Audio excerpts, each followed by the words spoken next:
कुछ ही तो बह एक बुजुर्ग जा रहे थे। कुछ बच्चे आपस में बहस कर रहे थे। जब करीब से गुजरे तो वो बच्चे कहने लगे, बाबाजी हम आपस में किसी मसला पर बहस कर रहे हैं, आप जरा फैसला करें। उसने कहा, बेटा क्या मसला है?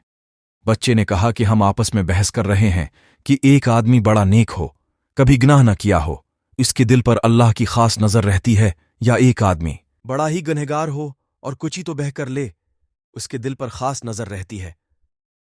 वो बुजुर्ग फरमाने लगे, बेटा मैं आलम तो नहीं हूं, ताहम एक बात मेरे तजर्बे में आई है कि मैं कपड़ा जता हूं, खंडी चलाता हूं, धागे होते हैं। मेरे तजर्बे में बात आई कि जो धागा टूट जाता है मैं उसे गरह लगाता हूं, उसके बाद उस पर खास नजर रखता हूं कि दोबारा टूट न जाए। मुमकिन है जो बंदा शैतान के रास्ते को छोड़कर कुछ ही तो बह कर ले, अल्लाह से अपनी गांठ बांध ले, मुमकिन है उसके दिल पर अल्लाह की खास नजर रहती हो कि ये बंदा दोबारा न टूट जाए।